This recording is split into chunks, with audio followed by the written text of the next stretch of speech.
Good morning, good afternoon, or good evening, my embers, wherever you are. Tuck in, relax, and prepare for the chills. This story is entitled The Curse of the Graystay Inn, written by Richard C. Morgan.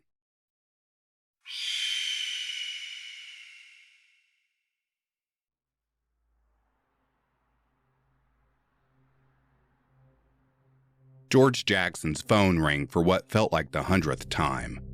It was actually the 3rd, but it was his wife, so it irritated him like it was the 100th. Claire, I told you, I'm on the road and my headset needs charged, he growled into his headset. He was lousy at being a businessman, but he was an okay liar.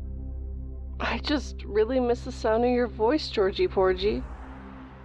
We just got done talking 3 minutes ago, you blabbering vat of bacon grease. That's what he wanted to say. But what really came out was, I know, baby, I know. Look, I'm making good time. I won't be a minute later than necessary. One last conference and then I'm all yours, okay? She whimpered and brayed and whined. None of it reached his flinty heart. All he heard was the way her words sounded. Flabby. When she put on the ring, she put on enough weight to make 2 or 3 more people. It changed the way she talked. A mushiness and nasal resonance that wasn't there before. God, it was annoying. Her weight was all that had really changed, but it was enough to spoil his appetite for her. I want to get home to you safely, so I'm gonna go now, okay? Okay? Bye-bye. He ended the call. You fat, worthless bag of slimy gravel. Your ass looks like a garbage bag full of maggoty mashed potatoes. Don't you call me again. Don't you freaking call me again. The phone rang again. The only thing that kept the bulging vein on his forehead from rupturing was the fact that it was Lois calling. Like the first sip of a fine whiskey, his pulse dropped. Georgie, baby, a sultry voice said in his ears. God, that voice was like Viagra. I am so glad to hear you, he said. My phone won't shut up, like my wife. Her giggle was deliciously triumphant. I could leave you alone if you want. No, please, talk to me, baby. I need you. I'm driving all over God's green earth for conferences that could be done virtually, but they seem to think it's better that we're all in the same room together.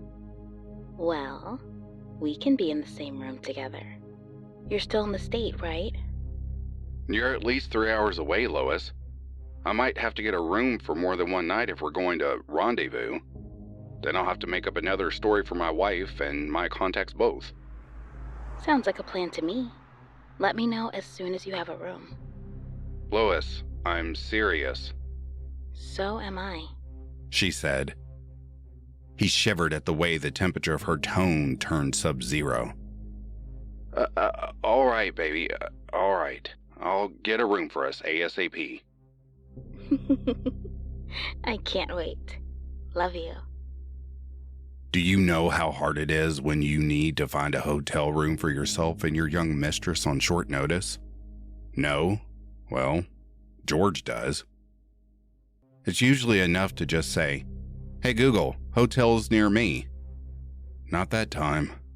Not for George. Not only did the list come up woefully short, but nearly every single one of them had no rooms. Well, okay, they had rooms, but Lois wasn't a woman to be bedded in just any room. She had expensive taste, hence her crush on George, hence also George's predicament. Claire would be fine with the cheapest room and whatever greasy burger was sitting at the bottom of the menu. Not Lois. She was a woman of extremes, in emotions, in food, in accessories, in bed. Especially in bed. If she didn't get any bruises, she got mad. If it isn't making marks, it isn't making memories, She'd tell him. As long as he got to give and not receive said bruises, he was fine with it. Beads of uh-oh sweat started twinkling on his forehead.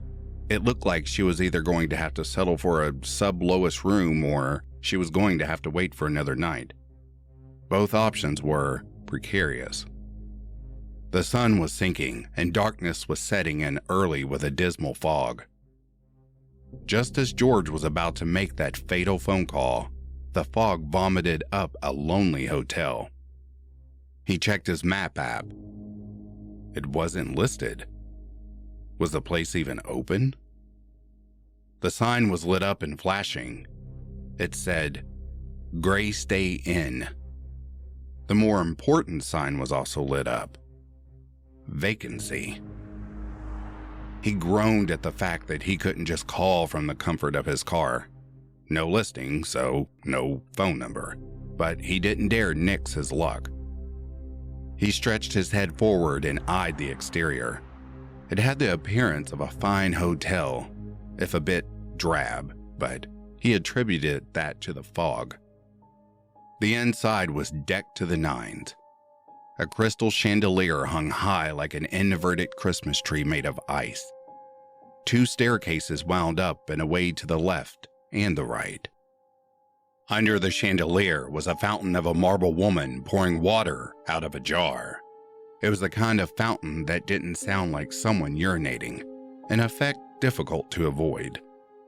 That alone told George that it might be Lois's kind of place. But the color scheme was certainly muted. All was gray and monochrome with minimal contrast. If there had been a bright ivory white or a jet black somewhere, George's eyes could have gotten some relief. But there was no such thing. An older man with a shiny, spotted, bald head approached him. Ah, a guest this dreary eve. How do you do, sir? I'm Colin Simmons, manager of the Graystay Inn. Welcome, welcome, welcome.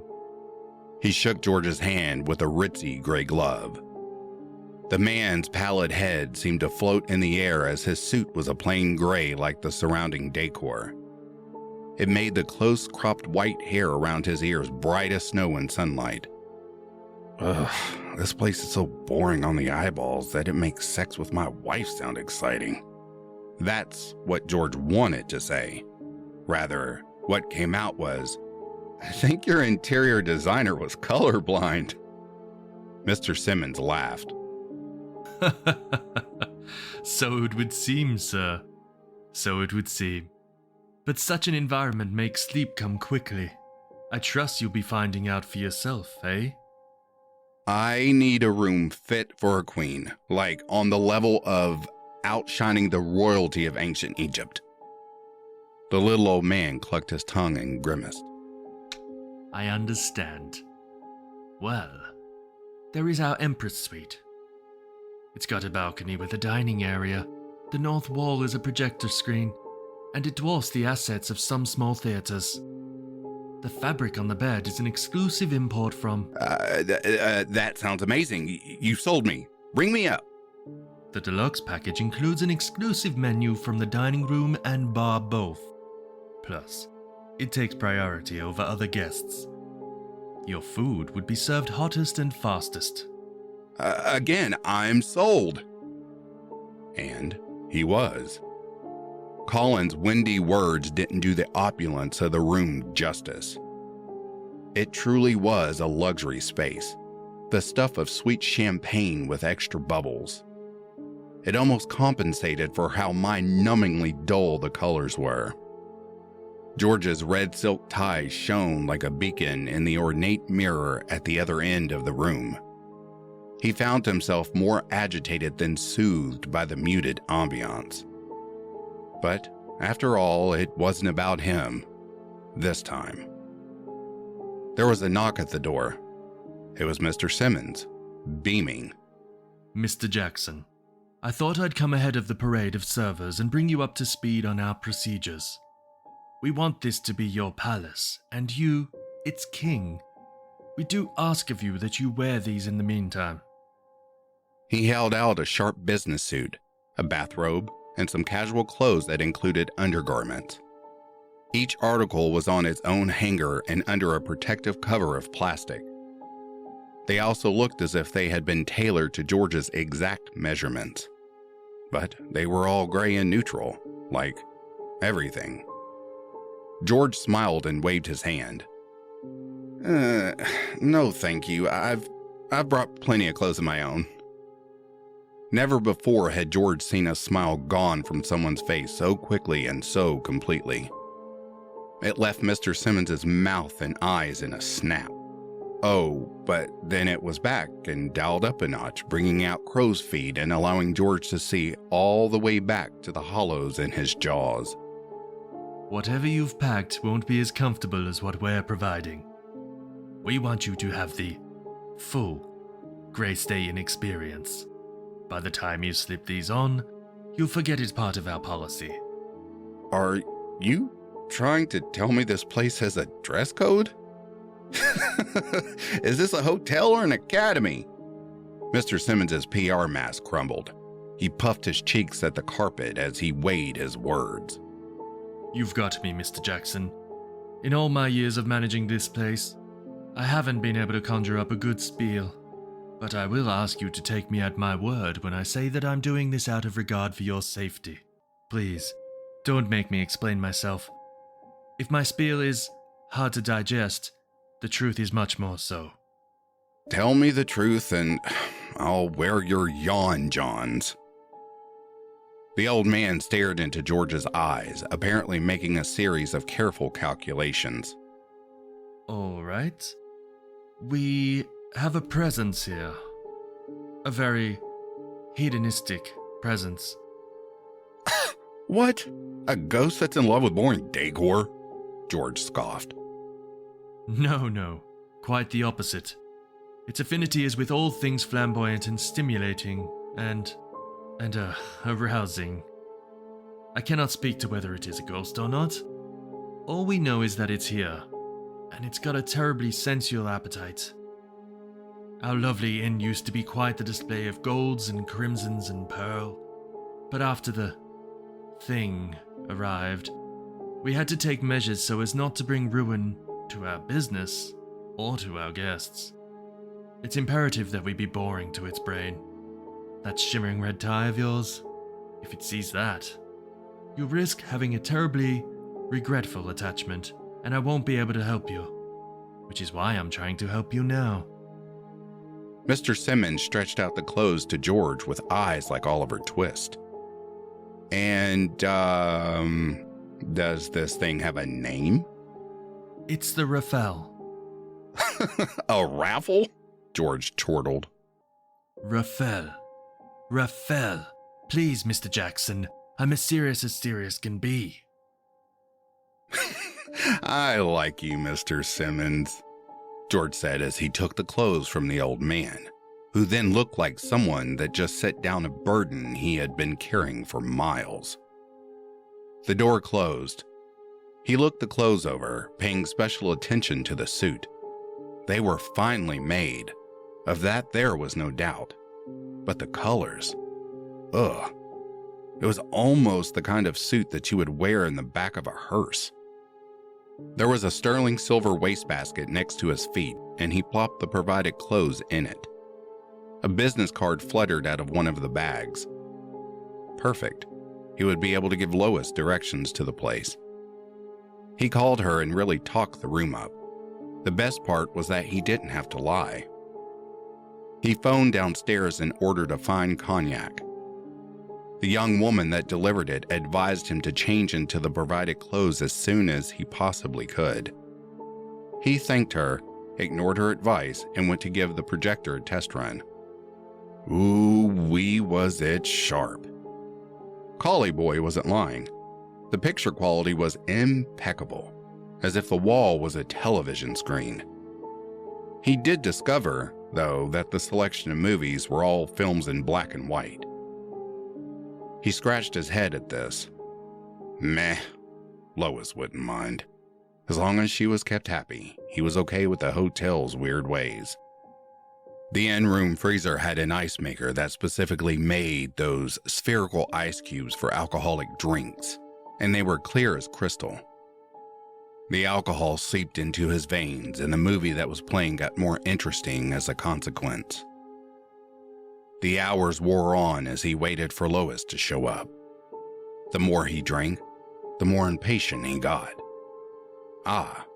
Then he remembered. During their last meetup, Lois had given him her tablet.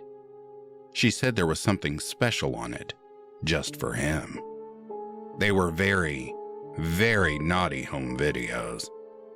Lending him the tablet avoided an indelible record that would be left if she sent them as a file transfer. She would just get the tablet the next time they met up, so it was time to get some more mileage out of the works of movie director Lois Calhoun. He was yanked out of his happy place when he heard laughter ring out from a corner of the room. His blood turned to ice. There was no way. It was Claire's whining, barking laugh. Normally, the sound of that awful laugh made his blood boil, but this time, it froze like a slushie. But when he looked to see his wife's triumphant, cackling face, there was no Claire. But there was the most bizarre thing he had ever seen in his life. If someone had flayed a dozen orphans and stitched the meat and skin into some kind of ungodly flesh potato with a gaping mouth and twiggy legs that bent backwards at the knee, it would have looked like this thing. It didn't have any eyes that George could detect, but it was facing him and reacting as though it was delighted at the start it gave him. The mouth was wide open and howling with his wife's laugh. Instead of hair, it had one long protuberance with a puckered end that flailed around. 8 smaller and ropier tentacles surrounded the protuberance like petals on some weird skin flower, curling and uncurling and whipping about. George staggered back, his senses overwhelmed. It caught sight of the tablet playing Lois's dirty movies. It made a sound like a wolf whistle and ambled over to the screen. The small tentacles began wrapping around the central protuberance on the creature's head. They writhed and caressed, and the monster began making a sound less like laughter. It was more stressed. By the time George regained himself and realized what the thing was doing, he was too late. Steaming grin ichor jetted from the puckered end of the protuberance. The tablet hissed as it started dissolving. George found himself a specter of his body as it moved on autopilot. Acid. The freaking thing just gushed acid all over Lois's tablet, he said from somewhere in the back of his head. He charged like a locomotive and kicked the creature.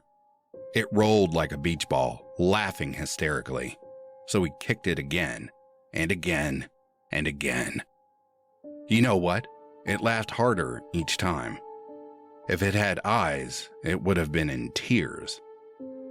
It must have reached a point where it had all the entertainment it could handle because after it suffered one more last brutal kick by George, who was now as red as a tomato, the thing slipped under a dresser as if it had suddenly become as two-dimensional as a shadow. George went from crimson to pale.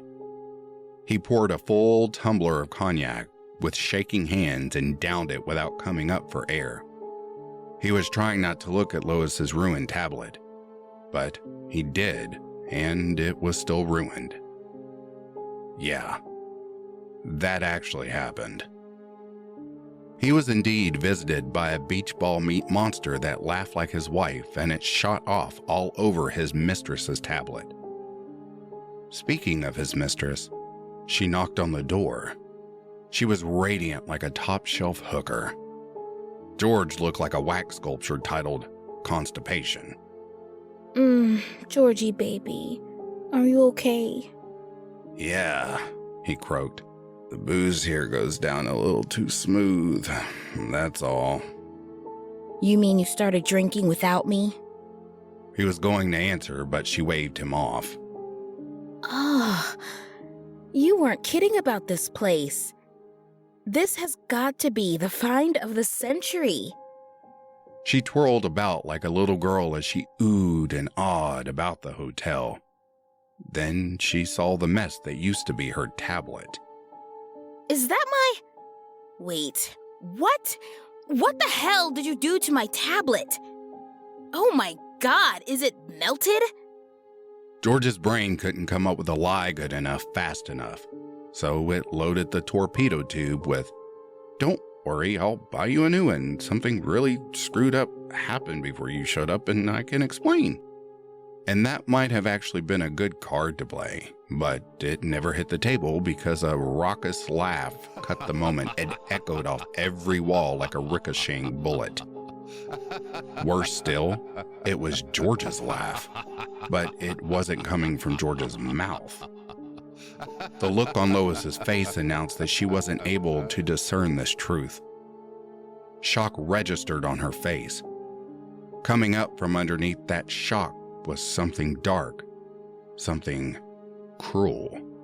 So, that's how you feel. Well, what else have I trusted you with that you won't take care of? My heart? The stampede of a rant kicked off from there. She wasn't aware of the small creature with a flailing proboscis atop its eyeless, grinning head that stood behind her. It tilted itself in a manner that suggested recognition. It started stimulating itself again. George went into action and grabbed a whiskey glass and chucked it at the monster. Lois squawked and winced. The creature rolled out of the line of fire, cackling with George's voice. George surmised that his situation just got worse. And he was right. Lois resumed her breathless tirade and managed to up the heat a tick. From the standard, "You never loved me," and the customary, "You men are all the same," she got around to the stuff that would actually get George to quake in his wingtips. She never truly enjoyed rough lovemaking. It was a poker chip in a bid to take George's fortune. After each fresh set of bruises, she photographed them as evidence. He was paying her hush money to begin with, but now she was moving in for checkmate. As bold as you please, the little orphan meat monster once again came up behind her, still maintaining some distance. It gazed at her rump and couldn't resist. It began stroking and throttling its protuberance once again. A twinkle came to George's eye. Lois's furnace burned hotter and hotter until steam was practically coming out of her ears. Those alluring eyes had turned maniacal. Maybe the little monster was into girls like that, because it started trembling and chirping. Mark my words. This is the last time you've pushed me, George Wilbur Jackson. "No, this is!" he shouted as he charged her and shoved her backwards with all his might. Time slowed down for George as Lois floated on the air, her rage replaced by shock. Smoke or vapor haloed her hair as the back of her head was doused in steaming acid. It worked fast. The pink bone of her forehead peeked out, then her eyelids were gone, then her nose. Her mouth clacked open in a lipless scream. The volume didn't ramp up much since her vocal cord shriveled up and slid down into her stomach like tomato soup. Her skinless skull whacked the demonic little voyeur between the eyes, or where that spot would be if it had eyes. It laughed harder than ever and rolled in circles. As for George, he couldn't help laughing either. It was such a curious sound. George's laugh coming from two throats at the same time. One of the laughs was frayed with madness, but it was impossible to tell which one it was. The two monsters looked at each other, the smaller bouncing up and down, and the larger stooping with his hands on his knees. They understood each other. Gemini souls they were, or at least kindred spirits. Mr. Simmons was white as a sheet when he knocked on George's door. He heard the laughing, but how he prayed that he was mistaken. George answered. He was wearing the terrible drab bathrobe and an expression of confusion. "Colin!" Hey, what can I do for you?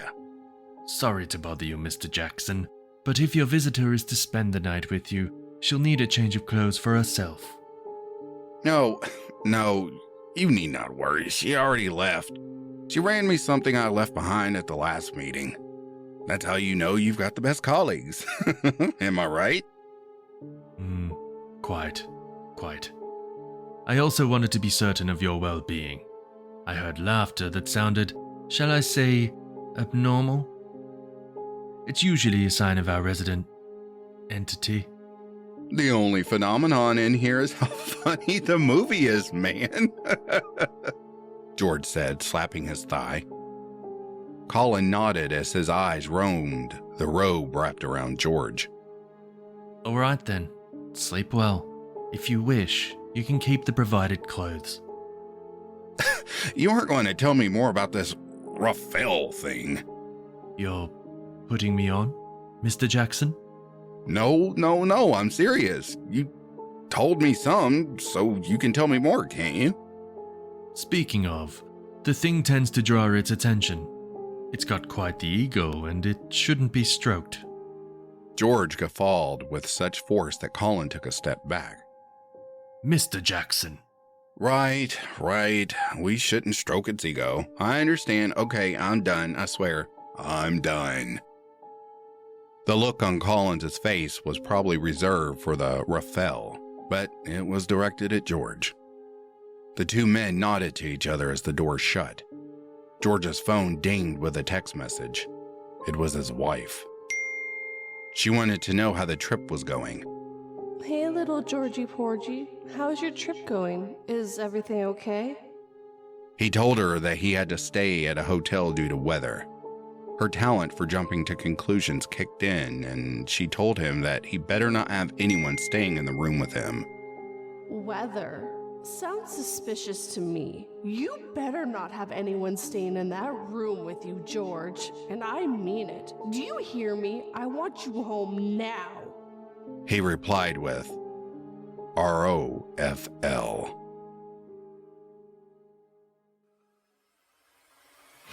And that, my embers, is the end of this morning, afternoon, or evening story. I would like to thank Richard for the privilege of narrating his work and for the patience of waiting for it to become narrated and published. Please check the description below and visit Richard's page as he has many other works. Richard's work has appeared in Chilling Tales for Dark Nights, the Chilling app, and his own horror storytelling podcast, Marsh Lights. If you haven't already, please like, comment, and subscribe. All would be warmly welcomed. Until then, as I like to say, when life gives you fire, become a phoenix.